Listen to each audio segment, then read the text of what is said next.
जब जीरो दिया मेरे भारत ने मेरे भारत ने, दुनिया को तब गिनती आई। तारों की भाषा भारत ने दुनिया को पहले सिखलाई। देता ना दशमलव भारत तो यूं चांद पर जाना मुश्किल था। धरती और चांद की दूरी का अंदाजा लगाना मुश्किल था। दोस्तों, मेरा नाम योगेंद्र चौधरी है। कल मैं रूबरू हुआ था आपसे अपनी इंट्रोडक्शन वीडियो में और मैंने आप लोगों को प्रॉमिस किया था कि आज मैं नंबर सिस्टम पढ़ाऊंगा। तो ये जो मैं गाने के बोल अभी गुनगुना रहा था, ये मैं कोई इंटरटेन नहीं कर रहा था आपको। ये हमारी धरोहर है, पहचान है भारत की। हमें प्राउड होना चाहिए इस चीज़ पर। जो बातें इस गीत में कही गई हैं वो सब सत्य है। दोस्तों, आज मैं आपको नंबर सिस्टम पढ़ाऊंगा और नंबर सिस्टम में सबसे महत्वपूर्ण टॉपिक आज हम लेंगे बिल्कुल शुरुआती चरण, बिल्कुल बेसिक से। अगर मैं परीक्षाओं की बात करूं, प्रतियोगी परीक्षाओं की, तो लगभग इस टॉपिक से, जो इस टॉपिक का नाम है नंबर सिस्टम थ्योरी टॉपिक, आज हम नंबर सिस्टम की थ्योरी पढ़ेंगे। ठीक है, इस थ्योरी से हम देखेंगे कि किस टॉपिक से कितने क्वेश्चंस निकलते हैं। ऑलमोस्ट ये इंपॉर्टेंट टॉपिक है, हर एग्जाम में 1-2 क्वेश्चन इस टॉपिक से बन ही जाता है। ठीक है, बहुत लोग इसे आसान समझ के पढ़ाते नहीं है। बहुत लोगों को इसके, अभी जितने लोग वीडियो देख रहे होंगे उनमें से बहुत लोग ऐसे होंगे जिनको सभी चीजों के बारे में नहीं पता होगा, कुछ बेसिक चीजों के बारे में जरूर जानकारी होगी। तो शुरुआत करते हैं बच्चों। देखिए, हमारे भारत में गणित के पिता कहे जाते हैं आर्यभट्ट। और आर्यभट्ट को गणित का पिता इसलिए कहा जाता है क्योंकि उन्होंने जीरो की एक कैटेगरी दी थी। कुछ लोग कहते हैं कि आर्यभट्ट ने जीरो का आविष्कार किया था, लेकिन मुझे ये लगता है कि आर्यभट्ट ने जीरो का आविष्कार नहीं किया था। अभी आप गूगल भी करेंगे कि हु इन्वेंटेड जीरो, तो ये एक अज्ञात प्रश्न है। ठीक है, तो आर्यभट्ट ने जीरो को कैटेगराइज किया था। 5वीं शताब्दी के आसपास आर्यभट्ट ने एक आर्यभट्टीय नाम से एक ग्रंथ लिखा, अपना गणितीय ग्रंथ है। उसमें उन्होंने जीरो की पूरी कैटेगरी दर्शाई और तभी से हमारी पूर्ण संख्याओं का हमें ज्ञान हुआ और हमारे नंबर सिस्टम को पूर्ण किया जीरो को कैटेगरी देकर। आप लॉजिकली भी सोच सकते हैं कि आज से करोड़ों वर्ष पहले रामायण में हमने देखा कि रावण के 100 पुत्र थे। मतलब अकॉर्डिंग टू जो हमारे गणितज्ञ हैं उनके अनुसार 5वीं शताब्दी के बाद आर्यभट्ट ने जीरो को कैटेगराइज किया है, जीरो के बारे में बताया है। तो जब जीरो नहीं था तो हमें कैसे पता कि रावण के 100 पुत्र थे? 100 तो बिना जीरो के संभव नहीं है ना। तो इसलिए जीरो आदिकाल से है, पहले से ही है, लेकिन जीरो को कैटेगराइज किसने किया है? आर्यभट्ट ने। तो आज हम इस नंबर सिस्टम को पढ़ने चले जा रहे हैं और इस नंबर सिस्टम में हम 1 बाय 1, तो आज हम इस नंबर सिस्टम को देखेंगे 1 बाय 1 टॉपिक वाइज। ठीक है, तो मैंने आपके सामने लिखा है नंबर सिस्टम को जब हम पढ़ना शुरू करते हैं तो सबसे पहले हमें जानकारी मिलती है प्राकृतिक संख्याओं के बारे में, जिसे हम इंग्लिश में नेचुरल नंबर्स कहते हैं। उसके बाद हमें जानकारी मिलती है पूर्ण संख्याओं के बारे में, जिसे हम इंग्लिश में होल नंबर्स कहते हैं। फिर हम पढ़ेंगे इवन नंबर्स के बारे में, सम संख्याएं, फिर विषम संख्याओं के बारे में, फिर कंपोजिट नंबर मतलब भाज्य संख्याएं, उसके बाद अभाज्य संख्याएं। दिस अभाज्य संख्या टॉपिक इज वेरी इंपॉर्टेंट, इसको हम बिल्कुल डिटेल में देखेंगे हर चीज को। उसके बाद सहभाज्य संख्याएं पढ़ेंगे, फिर परिमेय और उसके बाद अपरिमेय संख्याएं पढ़ेंगे। तो बच्चों, मैं अपनी शुरुआत करता हूं पहले टॉपिक से, जिसका नाम है प्राकृतिक संख्याएं। देखिए, प्राकृतिक संख्याओं का मतलब है वो सभी संख्याएं जिनका प्रयोग गणना में किया जाता है। सभी संख्याएं जो गणना में प्रयोग की जाती है, गणना में प्रयोग की जाती है या जिनसे गणना होती है। गणना मतलब गिनती होती है। Those all numbers which are used to count the things, वो सभी संख्याएं जिनका प्रयोग वस्तुओं को गिनने हेतु किया जाता है। अब अगर नंबर सिस्टम में हम प्राकृतिक संख्याओं की बात करेंगे तो यहां से पहला क्वेश्चन हमारे सामने निकलता है कि सबसे छोटी प्राकृतिक संख्या कौन सी है। तो बहुत सारे बच्चे इन कंफ्यूजन कहते हैं सर सबसे छोटी प्राकृतिक संख्या 0 होनी चाहिए। नहीं बच्चों, अगर मैं गिनूं कि मेरी क्लास में कितने स्टूडेंट्स पढ़ रहे हैं, तो विल आई कैलकुलेट बाय 1 और 0? मैं 0 से शुरू करूंगा या 1 से, या ऐसे गिनूंगा 0 1 2 3 4 5? कैसे गिनूंगा? 1 2 3 4 5। तो शुरुआत कहां से हो रही है? 0 से, सॉरी 1 से। तो सबसे छोटी प्राकृतिक संख्या कौन हुई? सबसे छोटी प्राकृतिक संख्या 1 है। ठीक है साहब, यहां से एक क्वेश्चन निकलता है, आप नोट करते चले जाएंगे चीजों को। जब आप वीडियो देखेंगे तो आप वहां पे नोट्स बना सकते हैं अपने। तो प्राकृतिक संख्याओं से दो ही बात आती है, मतलब एक तो सबकी आपको परिभाषा पता होनी चाहिए, दूसरा इनमें जो क्वेश्चंस बनते हैं वो 1 बाय 1 में बताना चलूंगा। तो सबसे छोटी प्राकृतिक संख्या कौन होती है? 1। अब एग्जाम्पल के तौर पर हम लिख सकते हैं 1 2 3 4 5 6, ये सब नंबर कैसे हैं? अनंत तक सब कैसे नंबर हैं? सब प्राकृतिक नंबर है, मतलब सबके सब नेचुरल नंबर्स हैं। अगर कोई आपसे प्रश्न कर ले साहब सबसे बड़ी प्राकृतिक संख्या बताइए, कोई बता सकता है? अनंत तक जा रहे हैं तो सबसे बड़ी प्राकृतिक संख्या का क्वेश्चन नहीं बनेगा, क्वेश्चन बनता है सबसे छोटी प्राकृतिक संख्या कौन है, तो आंसर विल बी 1। इसके बाद बात करते हैं पूर्ण संख्याओं के बारे में, जिसका सिद्धांत हमारे आर्यभट्ट जी ने दिया है। पूर्ण संख्याओं को इंग्लिश में होल नंबर्स कहते हैं, जिसकी डेफिनेशन है 0 प्लस सभी प्राकृतिक संख्याएं। अगर हम सभी प्राकृतिक संख्याओं में 0 को और कैलकुलेट कर ले तो वो सब कैसी संख्याएं हो जाएंगी? पूर्ण संख्याएं हो जाएगी। फॉर एग्जाम्पल हो जाएगा 0 1 2 3 4 5, कहां तक? अनंत तक। तो आपसे पूछा जाए, तो यदि आप लोगों से पूछा जाए कि सबसे छोटी पूर्ण संख्या बताइए, तो आपका सही उत्तर क्या होगा? 0। 0 सबसे छोटी पूर्ण संख्या है। एक छोटा सा डाउट भी आ जाता है दिमाग में जब हम प्राकृतिक पढ़ते हैं कि सर 0 जब प्राकृतिक नहीं है तो 0 क्या है? तो 0 सबसे छोटी पूर्ण संख्या है। क्लियर है बात? अब बच्चों जब पूर्ण संख्याओं का सिद्धांत दिया गया तो पूर्ण संख्याओं के साथ ही पूर्णांकों का सिद्धांत भी दिया गया। पूर्णांकों की अगर मैं बात करूं तो आपने 5वीं 6वीं क्लास में ही एक डायग्राम पढ़ा होगा, बीच में 0 होता है और इसके दाईं ओर वाले जो इंटीजर्स होते हैं पूर्णांकों को इंग्लिश में इंटीजर कहते हैं। और पूर्णांक 2 प्रकार के होते हैं, एक धनात्मक और एक ऋणात्मक, मतलब पॉजिटिव इंटीजर और नेगेटिव इंटीजर। तो राइट साइड वाले जो होते हैं वो सब पॉजिटिव इंटीजर्स होते हैं, 0 से जो बड़े होते हैं, और लेफ्ट साइड वाले जो होते हैं जो 0 से छोटे होते हैं वो सब नेगेटिव इंटीजर्स होते हैं। तो यहां से क्वेश्चन ये निकलता है कि दाईं ओर वाले धनात्मक पूर्णांक हो गए और बाईं ओर वाले ऋणात्मक पूर्णांक हो गए। तो प्रश्न ये निकलता है कि सबसे 0 जो है वो कैसा पूर्णांक है? 0 कैसा पूर्णांक है? तो आप याद रखेंगे 0 एक उदासीन पूर्णांक है। 0 ना तो धनात्मक होता है और ना ही ऋणात्मक होता है। ठीक है, 0 ना तो धनात्मक पूर्णांकों में गिना जाएगा और ना ही ऋणात्मक पूर्णांकों में गिना जाएगा। तो यहां से हमें 2 क्वेश्चन मिलते हैं। पहला, सबसे छोटी पूर्ण संख्या, सबसे छोटी पूर्ण संख्या 0 है, और दूसरा 0 ना तो धनात्मक है और ना ही ऋणात्मक है। ठीक है साहब, अगर वो आप लोगों से पूछ ले कि सबसे छोटा धनात्मक पूर्णांक बताइए, तो अभी मैंने डायग्राम बनाया था जब थोड़ी देर पहले, तो धनात्मक मतलब पॉजिटिव साइड पे सबसे पहले 1 आ रहा था, तो सबसे छोटा धनात्मक पूर्णांक कौन होगा? 1 होगा। क्लियर है बात? तो 2 बातें हमने पढ़ ली, प्राकृतिक पढ़ लिया, सबसे छोटी प्राकृतिक संख्या 1 होगी, और पूर्ण संख्याएं पढ़ ली, सबसे छोटी संख्या 0 पूर्ण होगी, और 0 जो होगा वो ना तो धनात्मक पूर्णांक होगा और ना ही ऋणात्मक पूर्णांक होगा। अब बात करते हैं बच्चों इवन नंबर्स के बारे में। इवन मतलब सम संख्या। इसको मिटाए दे रहा हूं, आप जब वीडियो देखेंगे तो वो इतना नोट कर सकते हो। सम संख्याओं की बात करें तो सम संख्याओं की डेफिनेशन में बहुत सारे बच्चे गलती करते हैं। कुछ बच्चे कहते हैं सर वो संख्या है जो 2 से डिवाइड हो जाती है। तो बच्चों 2 से तो सब डिवाइड हो जाते हैं। आप 3 को भी 2 से 1.5 बार डिवाइड कर सकते हो, 5 को भी 2 से 2.5 बार डिवाइड कर सकते हो। तो सम संख्याएं वो नहीं होती जो 2 से डिवाइड होती है, सम संख्याएं वो होती है जो 2 से पूर्णतः डिवाइड होती है। ठीक है, तो वे सभी संख्याएं जो 2 से पूर्णतः डिवाइड हो, जो 2 से पूर्णतः विभक्त हो, वो सभी संख्याएं कैसे कहलाएंगी? सम संख्याएं कहलाएंगी। जैसे फॉर एग्जांपल लिख देंगे 2 4 6 8 10, ऐसे ही हम इसमें चलते चले जाएंगे आगे तक। ये सब के सब कैसे नंबर होंगे? हमारे सम संख्याएं होंगी। क्लियर है? अब यहां से 2 क्वेश्चन। अब देखिए इवन नंबर से 2 क्वेश्चन निकलते हैं। पहला क्वेश्चन निकलता है सबसे छोटी सम संख्या कौन सी होती है? तो मैंने लिख दिया है सबसे छोटी सम संख्या कौन सी होती है? 2 होती है। दूसरा क्वेश्चन निकलता है कि 2 सम संख्याओं का गुणनफल कैसा होता है? तो 2 सम संख्याओं की गुणा करके देख लो, जैसे 2 और 4 की गुणा कर देंगे 8 आ जाएगा, 4 8 की कर देंगे 32 आ जाएगा। मतलब 2 सम संख्याओं की गुणा हमेशा सम ही आती है। Product of 2 even number is always even. Clear है बात ये वाली? अब हम बात करते हैं विषम संख्याओं के बारे में। तो देखो विषम संख्याएं वो होती हैं जो 2 से पूरी डिवाइड नहीं होती। विषम अगर ऑड नंबर्स की बात करें जो 2 से पूर्णतः विभक्त ना हो, पूरी विभक्त ना हो।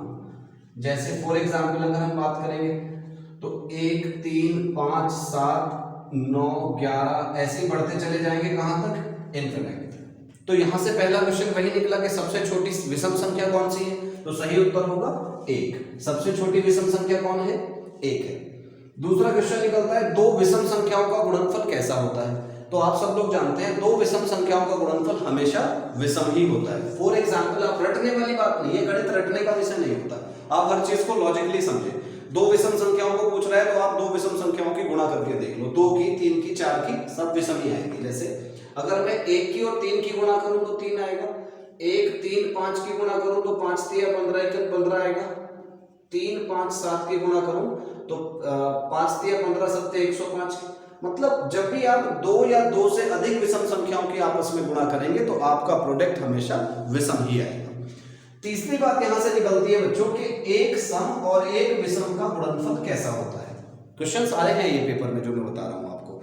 एक सम और एक विषम का जो गुणनफल होता है वो हमेशा सम होता है। करके देख लेते हैं। एक सम लिख लीजिए, मान लो 4 हमने लिख लिया वो सम है।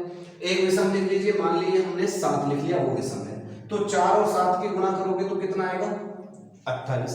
और करके देख लो, एक सम नंबर हमने 6 लिख लिया, एक विषम नंबर हमने 11 लिख लिया, तो 11 की और 6 की गुणा 66। मतलब एक सम और एक विषम की गुणा हमेशा सम होती है। क्लियर है बात? आगे बढ़ते हैं। अब बात आती है हमारे पास सम और विषम के बाद भाज्य संख्याओं के बारे में।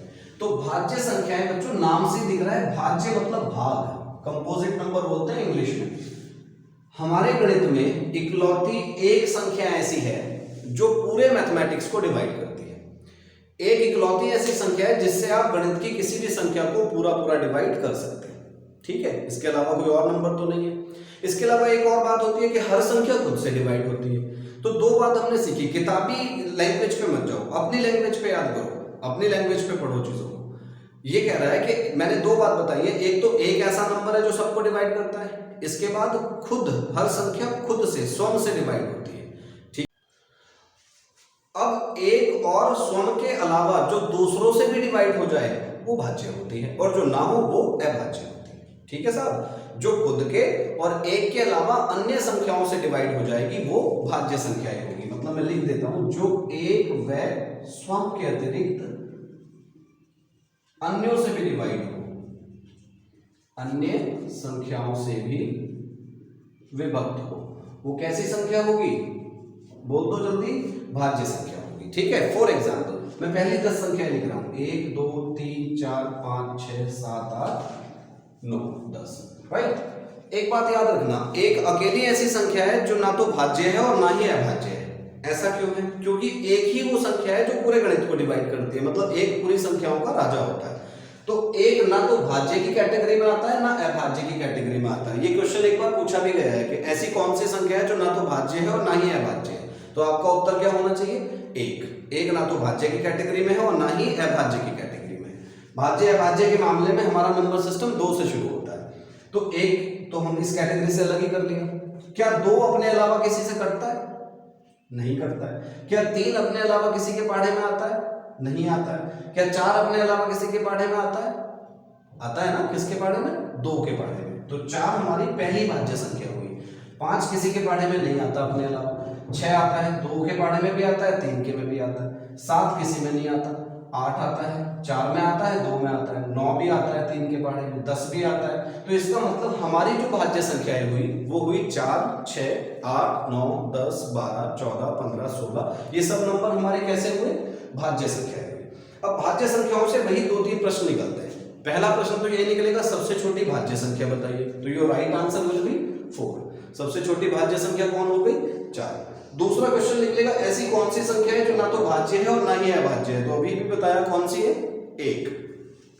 ठीक है साहब। इसके बाद मोस्ट, ये टॉपिक कंप्लीट हुआ। इसके बाद बात आती है भाज्य संख्या अभाज्य संख्याओं के बारे में, which is the most important topic. इसी से सबसे ज्यादा क्वेश्चंस इस पूरे सेशन में जो मैं आपको पढ़ा रहा हूं, सबसे ज्यादा क्वेश्चन अभाज्य संख्याओं से ही निकलते हैं। देखो, अभाज्य संख्याओं को और 3-4 नामों से जाना जाता है। इसको अभाज्य संख्याएं भी कहते हैं, इसको रूढ़ संख्याएं भी कहते हैं, इसको प्राथमिक संख्याएं भी कहते हैं, और इसको प्राइम नंबर्स भी कहते हैं। वैसे प्राइम इंग्लिश का शब्द है, लेकिन कई बार मैंने पेपर्स में देखा है, मैं रेलवे का सेट सॉल्व करा रहा था तो उसने प्राइम हिंदी में लिखा हुआ है कि निम्नलिखित में से कौन एक प्राइम संख्या है। ठीक है, तो ये 4 नाम इसके हैं। अभाज्य भी कह सकते हैं, रूढ़ संख्याएं भी कह सकते हैं, प्राथमिक भी कह सकते हैं, और प्राइम नंबर्स भी कह सकते हैं। जैसा नाम से दिख रहा है अभाज्य, मतलब जो एक और खुद के अलावा किसी से डिवाइड ना हो वो अभाज्य कहलाती है। जो एक और खुद के अलावा। अब देखो जैसे हमने बताया अभी अभाज्य संख्याओं के बारे में, वो संख्याएं जो एक व सौ के अतिरिक्त किसी अन्य से विभक्त न हो, न उसमें था हो, इसमें न हो, जो बस खुद से ही कटे या एक से कटे, इसके अलावा किसी से ना कटे, वो सारी संख्याएं अभाज्य संख्याएं कहलाती हैं। इससे बहुत सारे क्वेश्चंस आते हैं बच्चों। पहली 10 अभाज्य संख्याएं तो देखो याद ही रखना, क्योंकि 2015 एसएससी जीडी के पेपर में पहला ही प्रश्न गणित में रखा हुआ था, पहली 10 अभाज्य संख्याओं का योग बताइए। अब जिसको याद है खटाखट जोड़ के बता सकता है, जिसको नहीं पता पहले वो यही सोचेगा कि यार अभाज्य संख्याएं होती कौन कौन सी हैं। तो बच्चों इस टॉपिक का कहीं ना कहीं महत्व आपको मिलेगा ही मिलेगा। तो अगर मैं पहली 10 अभाज्य संख्याएं लिखूं तो मैंने अभी बताया एक ऐसी है जो ना तो भाज्य की कैटेगरी में है ना अभाज्य की, तो नंबर सिस्टम शुरू होगा 2 से। तो पहली अभाज्य संख्या हुई 2, 2 के बाद 3, 3 के बाद 5, 7, 11, 13, 17, 19, 23, 29, ऐसे आगे तक चले जाएंगे। फिलहाल पहली 10 मैंने ये लिखवा दी है, ये याद भी रखना, और जब आप प्रैक्टिस करोगे तो ये चीजें आपको खुद ही क्लियर होती चली जाएंगी। ये वो संख्याएं हैं जो अपने अलावा किसी के पहाड़े में नहीं आती है। अब देखिए प्रश्न कौन कौन से निकलते हैं अभाज्य से। पहला प्रश्न कई बार आया है, 5 से 7 बार। यूपी टेट का तो फेवरेट क्वेश्चन है, यूपी टेट तो हर साल ही लगभग इसे डाल देता है, पिछले 2-3 सालों से लगातार दे रहा है कि सबसे छोटी अभाज्य संख्या कौन सी है, सबसे छोटी अभाज्य संख्या कौन सी है। तो सबसे छोटी अभाज्य संख्या कौन होगी बच्चों? 2, क्योंकि एक ना तो भाज्य में ना अभाज्य में, इसलिए सबसे छोटी अभाज्य कौन होगी? 2। दूसरा क्वेश्चन इसमें पूछता है आपसे कि कितनी संख्याएं सम अभाज्य होती हैं, जो सम भी होती हैं और अभाज्य भी होती हैं। तो आपके सामने कुछ संख्याएं मैंने लिखी हैं, अगर मैं 2 को छोड़ दूं तो बाकी सब कैसे लिखी हुई है? विषम। तो 2 ही इकलौती सम अभाज्य संख्या है, 2 सम भी है और अभाज्य भी है। 2 is the only even prime number. Clear है बात? 2 प्रश्न हो गए। तीसरा प्रश्न आप लोगों से पूछा जाता है 100 से छोटी कितनी अभाज्य संख्याएं होती हैं, 75 से छोटी कितनी अभाज्य संख्याएं होती हैं, 60 से छोटी कितनी अभाज्य संख्याएं होती हैं। कई बार पेपर्स में 1 से लेकर 100 तक की अभाज्य संख्याओं के बारे में पूछा गया है, बीच बीच में भी पूछ लेता है 25 से 35 तक कितनी अभाज्य संख्याएं होती हैं। तो इतनी सारी शॉर्ट ट्रिक्स तो इसके लिए नहीं बन सकती कि मैं हर क्वेश्चन के लिए अलग अलग बना दूं, लेकिन मैंने एक ऐसी शॉर्ट ट्रिक इसके लिए तैयार की है जिसमें आपका बहुत ज्यादा टाइम सेव हो जाएगा।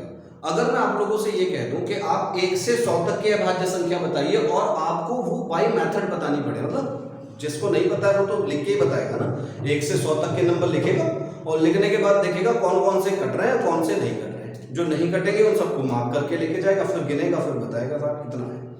तो this will take you time.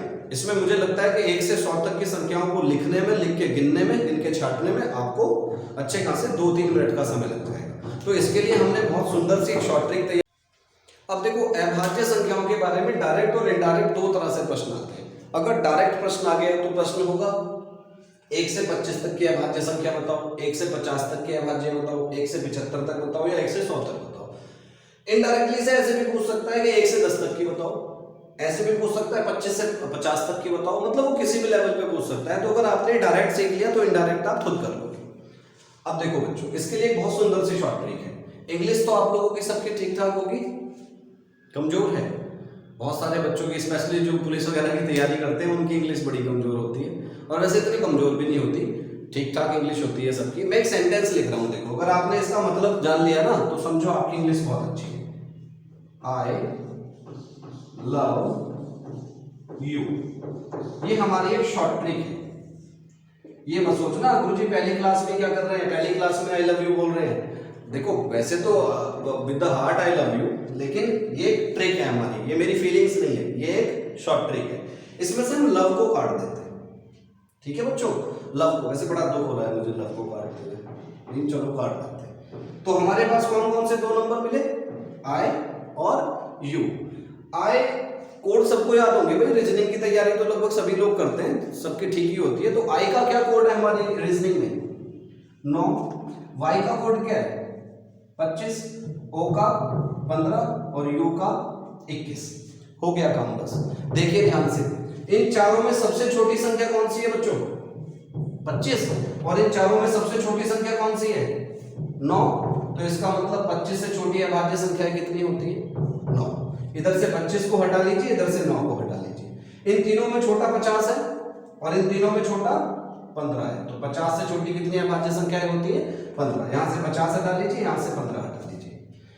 इन दोनों में छोटा कौन है 75 और इन दोनों में छोटा कौन है 21। तो 75 से छोटी कितनी अभाज्य संख्याएं होती है 21 और 100 से छोटी कितनी अभाज्य संख्याएं बची 25।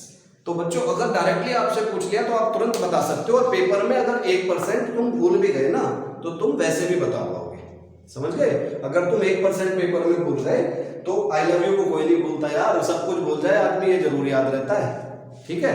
तो आप ये ट्रिक लिखकर वहीं निकाल के देख सकते हो। अच्छा अगर मान लो वो आपसे कहते कि 1 से 70 तक बताओ, जरूरी नहीं है 75 तक ही पूछे, तो आप जानते ही हो 75 तक मैंने 21 बताई है, 70-75 के बीच में कितने अभाज्य हैं वो देख लो, 21 में से घटा लो। जैसे 70-75 में 71, 72, 73, 74, 75, तो 71 और 73 दो अभाज्य हैं, बाकी तो कट जाएंगे, तो इसमें से 2 कम कर लो, बचेंगे कितनी 19। तो इसका मतलब 1 से 70 तक कितनी अभाज्य संख्याएं होंगी 19 अभाज्य संख्याएं होंगी। बात समझ में आ रही है। अब हम ये भी सीखेंगे साथ साथ। अब देखो अभाज्य संख्याओं से एक प्रश्न और निकलता है कि निम्नलिखित में से कौन सी संख्या अभाज्य है या निम्नलिखित में से कौन सी संख्या अभाज्य नहीं है। तो मैं इसका एक बेस मेथड आपको बताता हूँ। बेस मेथड ही सुप्रीम मेथड है। इसका कुछ ट्रिक्स भी मैंने देखी है लेकिन वो ट्रिक्स मुझे ठीक नहीं लगी, वो उसमें बच्चा फंस जाता है। तो आप इसका बेस देख लीजिए। फॉर एग्जाम्पल मैंने आप लोगों से कहा कि 131 अभाज्य संख्या है या नहीं, ये आपको ये बताना है। तो आप क्या करिए 131 के पास किस संख्या का वर्ग होता है, 131 के पास, ठीक है, 131 से के पास होना चाहिए, करीब होना चाहिए। तो 131 के आसपास वर्ग होता है 11 का, होता है ना, 12 का तो इससे बड़ा हो जाएगा। तो 11 तक की सारी अभाज्य संख्याएं लिख लो। अभाज्य संख्याओं की शुरुआत 2 से होती है, तो 2, 3, 5, 7 और 11। अगर ये संख्या इनमें से किसी से भी डिवाइड हो गई तो समझ जाओ ये भाज्य है, क्योंकि जो कट जाती है वो भाज्य होती है। और अगर इनमें से कोई से भी ये डिवाइड नहीं हुई तो समझ जाना ये अभाज्य है। जैसे मैं 2 से देखूंगा जिसके लास्ट में इवन नंबर नहीं है तो 2 से तो ये कटेगा नहीं।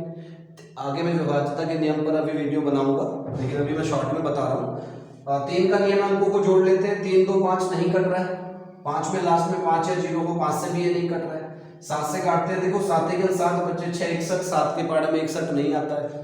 और 11 से अगर देखूं तो 11 एकम 11 बच्चे 2 21, 11 के पाड़े में 21 नहीं आता है। इसका मतलब इन पांचों में से किसी से नहीं कटी, तो ये कैसी संख्या हुई अभाज्य संख्या। बात समझ में आई ना, कि जिस भी नंबर को आपको ज्ञात करना है कि ये अभाज्य है या नहीं, उसके आसपास का वर्ग लिखो, वहां तक की सारी अभाज्य संख्याएं लिखो और उनसे काट के देख लो। यदि कट गया तो भाज्य है और नहीं कटा तो अभाज्य। This is the supreme method. इससे अच्छा कोई मेथड नहीं मिलेगा आपको, ठीक है। अलग अलग कहते हैं लोग, कहते हैं कुछ कि साहब इसे जोड़ के देख लो, जोड़ के अगर अभाज्य मिल गया, गलत ट्रिक्स है, ऐसा नहीं होता। 811 एक नंबर है, जोड़ लो, देखो 10 आएगा जोड़ के, लेकिन ये एक अभाज्य संख्या है, ठीक है। कुछ लोग कहते हैं कि 6 से भाग कर लो, प्लस भी आएगा माइनस भी आएगा, 161 प्लस 1 आएगा माइनस 1 आएगा, 161 को 6 से भाग करोगे 1 से s बच जाएगा माइनस में, ठीक है। लेकिन ये भाज्य संख्या है, अभाज्य नहीं है। तो tricks will not work in this. आप इसमें बेस मेथड से काम करिए। आगे आ जाते हैं, देखो अब बात करते हैं हम अभाज्य संख्याओं के बाद सहअभाज्य संख्याओं। सहअभाज्य संख्याएं मतलब को प्राइम नंबर्स। बड़े देसी से स्टाइल में बता रहा हूं कि वो संख्याएं जिनमें कुछ कॉमन नहीं होता। किताब में लिखा मिलेगा वो संख्याएं जिनका में से एक होता है। भाई में से एक उन्हीं संख्याओं का होता है जिनमें कुछ कॉमन नहीं होता है। तो सहअभाज्य संख्याएं वो होती हैं, ये आसान सा टॉपिक में लिख नहीं रहा। सहअभाज्य संख्याएं वो होती हैं जिनमें कुछ कॉमन नहीं होता, जैसे 2 3 4 6। इन दोनों में से कौन सी सहअभाज्य है, पहली वाली 2 3, क्योंकि इसमें कुछ कॉमन नहीं है। 4 6 में तो 2 कॉमन आ गया ना, इसलिए वो अभाज्य नहीं, सहअभाज्य नहीं होगी, सहअभाज्य ये वाली होगी। अब बात करेंगे हम परिमेय संख्याओं की। अब देखो अब बात करेंगे हम लोग परिमेय संख्याओं के बारे में, जिनको इंग्लिश में रैशनल नंबर्स कहते हैं। तो परिमेय संख्याएं बच्चों वो होती हैं जिन्हें भिन्नों के रूप में व्यक्त किया जा सकता है। जैसे मैंने लिखा भी है, जिन्हें p/q के रूप में लिख सकते हैं। p/q का मतलब हो गया, p मतलब अंश और q मतलब हर। ऊपर नीचे की बात चल रही है, ऊपर हर, नीचे ऊपर अंश है, नीचे हर है। तो जिन्हें अंश और हर के रूप में लिख सकते हैं वो परिमेय होती है, ठीक है। अपरिमेय वो होती है, अपरिमेय भी इसके साथ ही लिख देता हूं। अपरिमेय संख्याएं वो होती है जिन्हें p/q के रूप में व्यक्त नहीं कर सकते, जिन्हें p/q के रूप में नहीं लिख सकते, ठीक है साहब। जिसे लिख सकते हैं, जिसे भिन्न के रूप में दर्शाया जा सकता है वो परिमेय, जिसे भिन्न के रूप में नहीं दर्शाया जा सकता वो अपरिमेय। Let's take an example of परिमेय संख्या। पहले इसकी बात कर लेते हैं। जैसे मैंने आपके सामने लिखा बच्चों 4/5, तो क्या ये एक भिन्न है? बिल्कुल है, हमारे सामने भिन्न है, तो ये कैसी संख्या हुई? परिमेय संख्या। मैंने आपके सामने लिखा 5। अब कुछ बच्चे कहेंगे गुरुजी ये तो भिन्न है नहीं, ये तो खाली 5 है, इसके बट्टे में आप 1 लिख सकते हो ना, बन गई ना भिन्न। तो कोई भी नॉर्मल नंबर अगर देखा जैसे 5, 6, 9, 11, 12, ये सब कैसे नंबर होते हैं? परिमेय होते हैं। अगर मान लीजिए कोई अंडर रूट में कंप्लीट स्क्वायर नंबर दे दे, जैसे 4 दे दे, 9 दे दे, 36 दे दे, 121 दे दे, तो ये सब भी हमारे रैशनल नंबर्स होते हैं, परिमेय संख्याएं होती हैं, क्योंकि अंडर रूट 4 का मान 2 होगा और 2 को 2/1 लिख सकते हैं। इतना ही नहीं, अगर कोई संख्या आपको पॉइंट में मिल जाएगी, पॉइंट का मेरा मतलब है जैसे मान लो दे दे 1.2 कैसी संख्या है, तो इसमें से मैं दशमलव हटा के बट्टे में 0 कर सकता हूँ ना एक। अब 2 से काट लेंगे, 2 6 12, 2 5 10, तो 6/5 हो गया। इसका मतलब हम इसे भी 1.2 मतलब दशमलव की सभी संख्याओं को किस में काउंट कर सकते हैं? परिमेय संख्याओं में काउंट कर सकते हैं। इतना ही नहीं, इसमें बार वाले नंबर्स भी आते हैं, जैसे 0.23 के ऊपर बार हम कहाँ लगाते हैं? दशमलव के बाद, जब कोई अंक बार बार रिपीट होगा, उसके रिपीटेशन को रोकने के लिए उसके ऊपर एक हल्का सा डंडा खींच देते हैं, जिसे बार कहते हैं। इसे भी सॉल्व करना मास्टर्स ने आपको सिखाया होगा। 23/99 मतलब भिन्न का रूप व्यक्त हो गया। तो ये बार वाली संख्याएं भी सब कैसी होती है? परिमेय संख्याएं होती है। क्लियर आ रही है बात समझ में? अब आगे बात करेंगे अपरिमेय संख्याओं के बारे में। वो सभी संख्याएं जिन्हें भिन्नों के रूप में व्यक्त नहीं किया जा सकता। जैसे मैंने आपके सामने अंडर रूट 2 लिखा, मतलब वर्गमूल के अंदर ऐसी संख्या जो पूर्ण वर्ग नहीं होगी। अंडर रूट 2, 3, 5, 7, 11, 13 कोई भी नंबर ले सकते हो। आपने बचपन से इसका मान 1.4142 पढ़ा होगा, जो इसका सेटिस्फाई मान नहीं है। आप इसका अगर भाग विधि से वर्गमूल निकालोगे तो इस पर आकर ये कटेगा नहीं, बल्कि इसी रूप में आगे चलता रहेगा।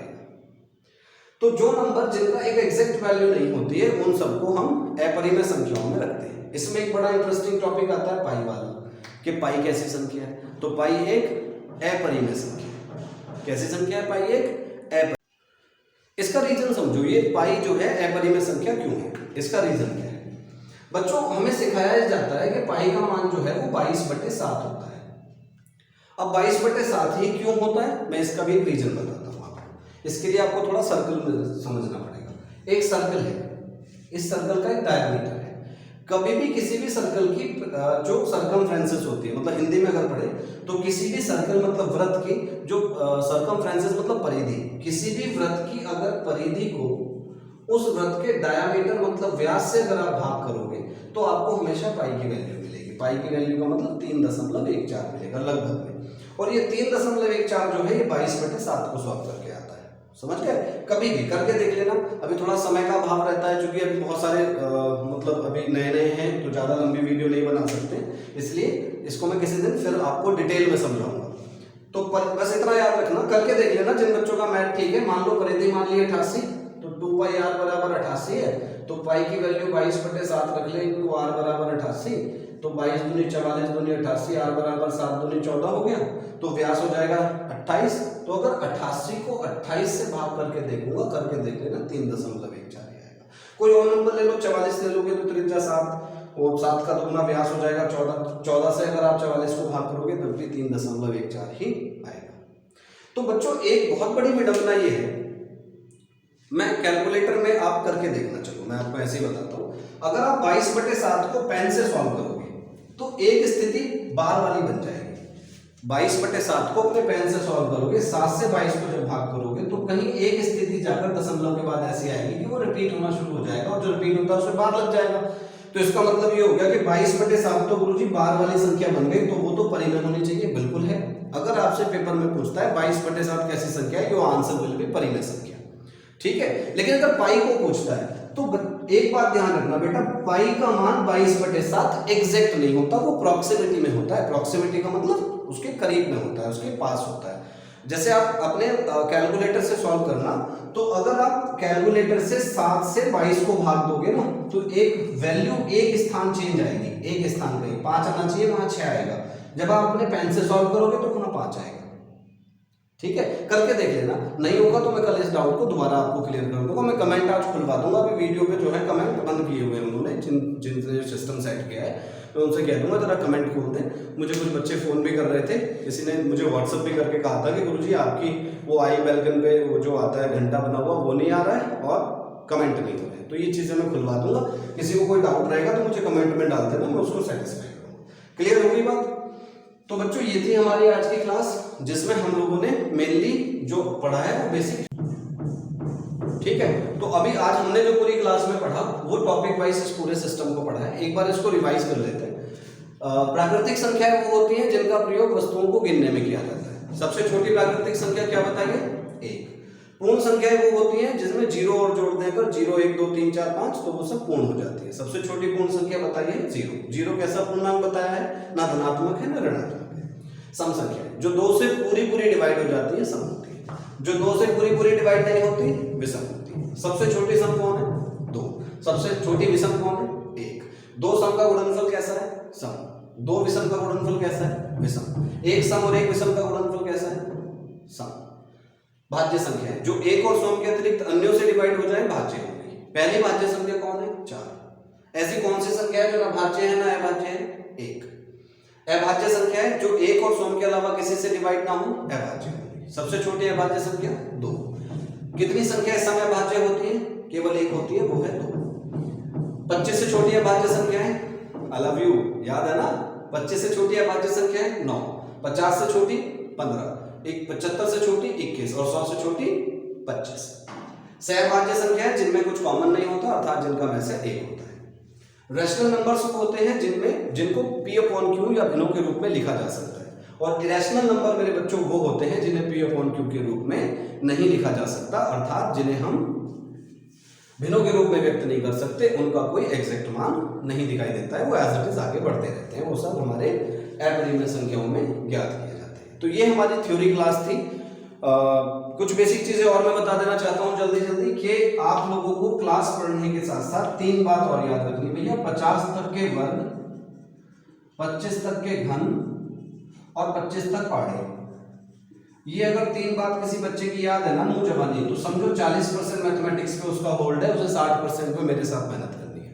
समझ रहे हो ना? ये 3 चीज आपको मुंह जबानी याद होनी चाहिए, क्योंकि पेपर में बच्चा कॉन्सेप्ट की वजह से कम फंसता है, कैलकुलेशन की वजह से ज्यादा फंसता है। अगर उसका कॉन्सेप्ट क्लियर नहीं है तो वो फंसेगा नहीं, करेगा ही नहीं। जब कॉन्सेप्ट क्लियर नहीं है सवाल में ही नहीं फंसेगा, करेगा ही नहीं, छुएगा ही नहीं, उसे पता ही नहीं होगा कैसे। समझ गए? फंसता कहाँ है कि पता है ये होगा कैसे, लेकिन हो नहीं रहा। और देखो मैं एक मोटी बात आपको बताता हूं, अगर आपकी कैलकुलेशन खराब है, आपको 19 का पढ़ा याद नहीं है, आपको नहीं पता 19 × 8 152 होते हैं, तो आप 19 × 8 करके देखेंगे। 19 × 8 करने में आपने 1 सेकंड खराब कर लिया, सपोज करो, और 50 सवाल है तो आपने 50 सेकंड खराब कर लिए, लगभग 1 मिनट खराब हो गई। और 1 मिनट में गणित में अगर अच्छी स्पीड है तो 5 क्वेश्चन हो जाते हैं बच्चों। इसलिए आप इन चीजों पर विशेष फोकस करेंगे। These are basic things. Last में ये कहूंगा कि वीडियो अगर अच्छी लगे तो इसे आप लाइक कीजिए, सब्सक्राइब कीजिए चैनल को, ठीक है, और इसे शेयर कीजिए। Thank you.